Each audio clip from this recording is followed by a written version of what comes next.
and it's a question of taking charge of it. An economic storm unlike anything that we've seen in a generation is upon us now. And Canada must have a strong and effective government that holds the confidence of Parliament. Tonight, we do not.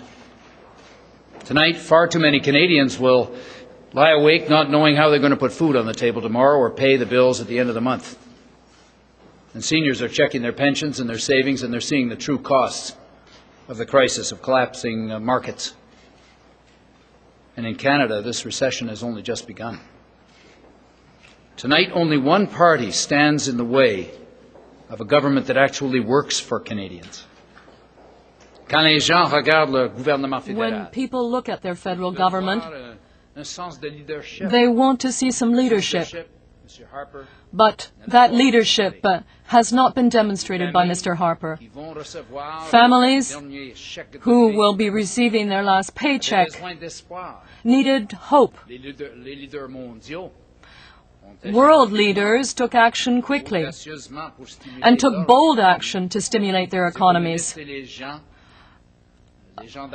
Economists and business leaders asked for strong and targeted measures. Canada, New Democrats have offered constructive input and put forward good ideas.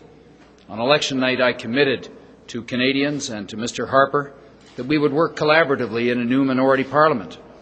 And so, in the days and weeks that followed, I laid out our effective ideas to stimulate the economy and protect and create jobs. I described them in great detail in speeches across the nation and here in the House of Commons as well. And actually in a face-to-face meeting that I requested with Mr. Harper on the 12th of November. I focused on the needs of working families, of those who were being thrown out of work because of the economic crisis, and people whose pensions were at risk. I focused on those who are working in our key industrial sectors that are undergoing a crisis right now. And I focused on the need for a new economy to create jobs for the 21st century and for the environment. Now, instead of acting on these ideas, unfortunately, or presenting any plan to stimulate the economy, Mr. Harper delivered a partisan attack. He laid out a plan in what was supposed to be an economic document that would sell off public buildings, kill off political parties, and roll back workers' and women's rights in our society. None of these would create one job or protect a single pension. Stephen Harper simply refused to act. And now he's trying to turn an economic crisis into a political one. But Stephen Harper has broken his trust with the Canadian people. And because of that, he's lost the confidence of Parliament. He seems to be more interested in his job than in protecting your job.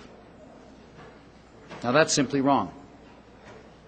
C'était le travail de Stephen Harper de faire fonctionner. Stephen Harper's job was to ensure that Parliament would work, but he refused to do that. By locking the door behind me, he is rejecting the democratic choice of 62% of Canadians, your choice.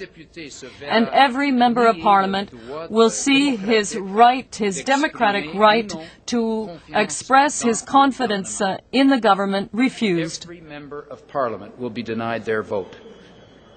Every Canadian will be silenced because this House will be not permitted to speak. We will have a Conservative government without legitimacy at the time of an economic crisis. That doesn't have to happen, because this is a remarkable moment in Canadian history. Les partis d'opposition ont agi The opposition parties acted together with a common goal: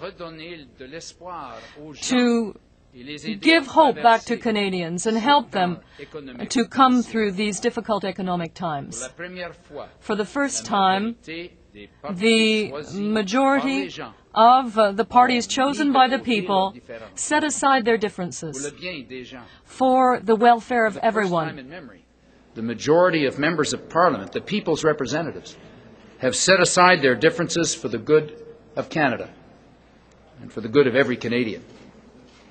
This is a time of hope.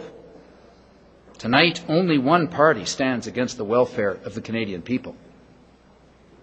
On Monday, 2 leaders of the proposed coalition sent Her Excellency the Governor-General a letter, making it crystal clear that the majority of members of Parliament no longer have confidence in this Conservative government. Nothing we have heard tonight changes this fact. Tonight, Mr. Harper had an opportunity to chart a new course, to accept some of the ideas that we've been putting before him, but he did not. And tonight we are announcing that if it pleases Her Excellency, we will arrange that every New Democrat member of Parliament will indicate individually and together, formally, their lack of confidence in this government. Tonight I am announcing that if Her Excellency wishes, every New Democrat member of Parliament is individually prepared to express his or her lack of confidence in the Conservative government. A new government is possible and ready to serve. A new kind of government with a new kind of politics is ready to serve.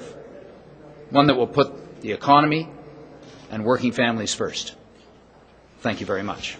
Merci beaucoup. And that is Jack Layton.